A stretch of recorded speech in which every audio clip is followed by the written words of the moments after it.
अस्सलाम वालेकुम। कैसे हैं आप सब? उम्मीद है आप सब ठीक होंगे। अल्हम्दुलिल्लाह मैं भी ठीक हूँ जी। आज का दिन का आगाज़ किया था मैंने अपने ग्रीन टी से।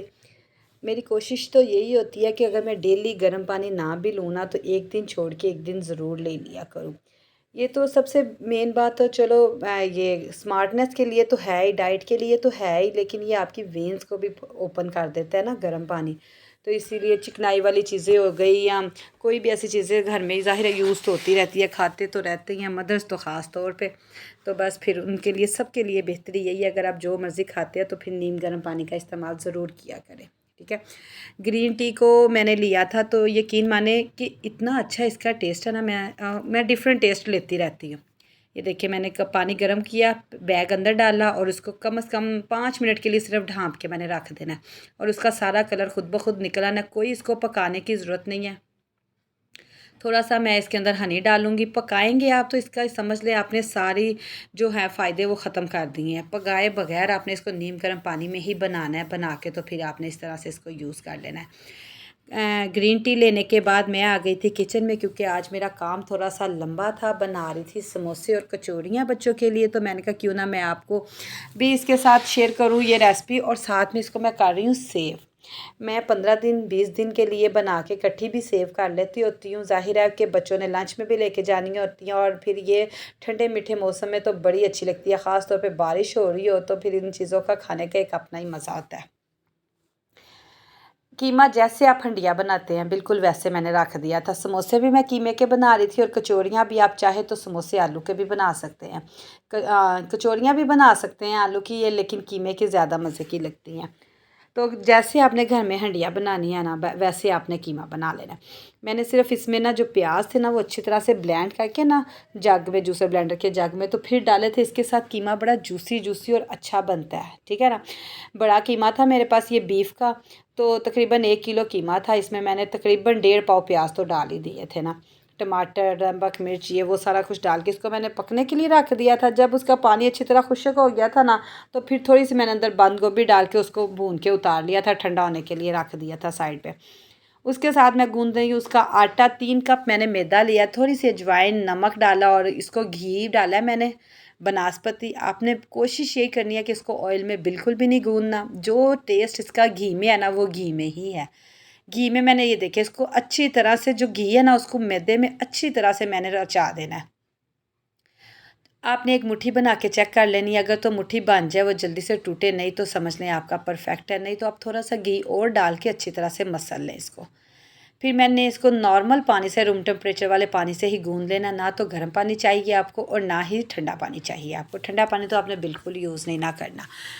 ज़्यादा नरम वाली साइड पे आपने डो को नहीं लेके जाना, थोड़ी सी सख्त ही आपने डो रखनी है। अगर आप थोड़ी सी सख्त रखेंगे ना, ये देखिए, तो फिर आपको ये फ़ायदा होगा कि जब आपने इसको समोसे और कचौरियों में बेलना है ना, तो ये चिपकेगी नहीं इधर उधर। ठीक है। और इनकी शेप भी ख़राब नहीं होगी। अच्छी तरह से आप इसको 7 से 8 मिनट या 10 मिनट के लिए गूंद लें, अच्छी तरह से सॉफ्ट और मुलायम हो जाए। तो फिर आप इसको तकरीबन आधे घंटे के लिए, पौने घंटे के लिए रेस्ट भी दे दें।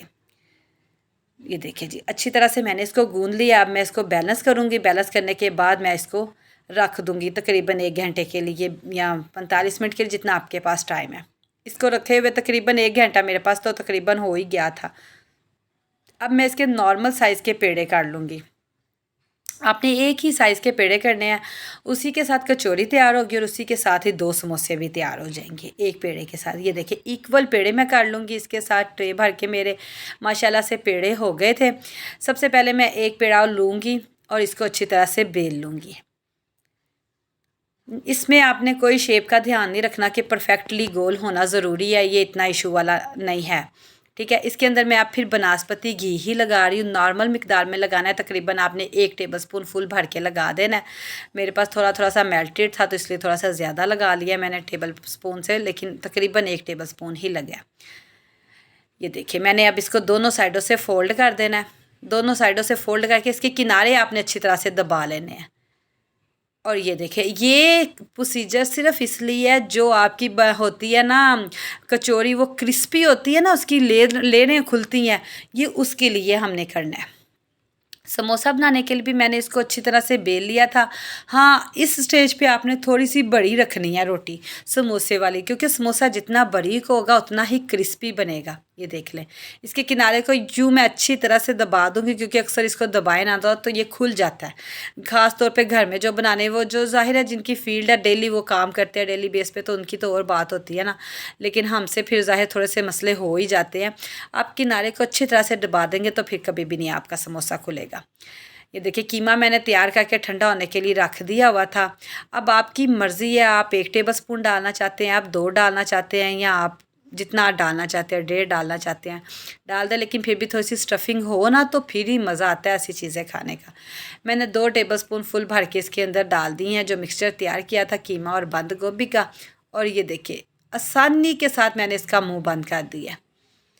काउंटर पे रख के ही आप बनाने की कोशिश किया करें। सिर्फ 1 या 2 समोसे बनाते वक्त आपको मसला होगा, बाद में आप इजीली इसी तरह से समोसे बना सकेंगे।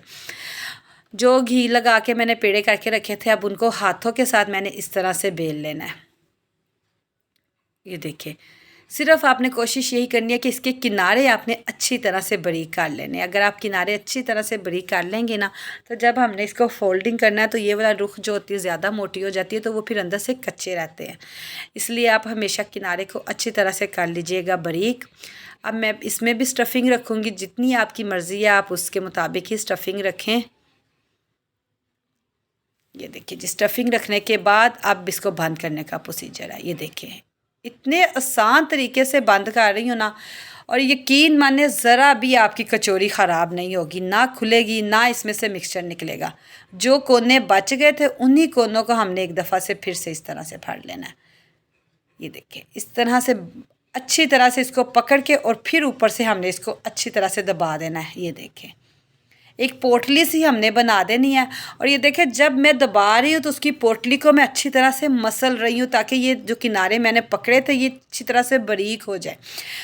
अच्छा जी, इन सब को मैंने तैयार करके तो मैंने रख दिया था डीप फ्रीज़र में, इनमें अच्छी तरह से बर्फ़ जम जाए। और ये देखें, इनमें बर्फ़ बन चुकी है और ये अच्छी खासी सख्त हो चुकी हैं। अब मैं इनको ज़िप लॉक बैग में डालूँगी, और डाल के मैं 15 दिन के लिए भी सेव कर सकती हूँ, और मैं 1 माह के लिए भी इनको सेव कर सकती हूँ। आप रमज़ान में भी, रमज़ान से पहले बना के रख लिया करें इसी तरह से, फिर रमज़ान में ईज़िली आप इसको इंजॉय भी करें और अपनी इबादतें भी पूरी करें। क्योंकि अगर हम इन मामलात में पड़ जाए ना, तो बस फिर हमारा दिन ऐसे भागता है ना कि पता भी नहीं चलता। तो फिर ज़ाहिर है कि इबादत का भी टाइम कम ही मिलता है। ये ले जी, ये मैंने बेसिकली, अब मौसम चेंज हो रहा था ना, उसके लिए मैंने पहले से बना के रख ली थी, और मैंने कहा क्यों ना कि थोड़ी सी मैं आपके साथ बना के शेयर भी करूं। शाम टाइम हुआ था 4-5 बजे का, तो मेरे हस्बैंड भी बाय चांस घर आ गए थे, तो मैंने कहा कि क्यों ना मैं आज बच्चों को यही बना के खिलाऊँ। तो मैंने कचौरियाँ भी फ्राई की और समोसा भी फ्राई किया, और साथ में मैंने बनाई थी चाय बना के, यकीन माने हमने इसको एंजॉय किया, और बहुत ही मज़े के समोसे और कचौरियाँ बनी थी। अगर तो आपको मेरी ये रेसिपी और व्लॉग पसंद आया तो इसको ज़्यादा से ज़्यादा लाइक कीजिएगा, शेयर कीजिएगा, कमेंट्स बॉक्स में अपनी राय का इजहार ज़रूर कीजिएगा। अल्लाह हाफिज़।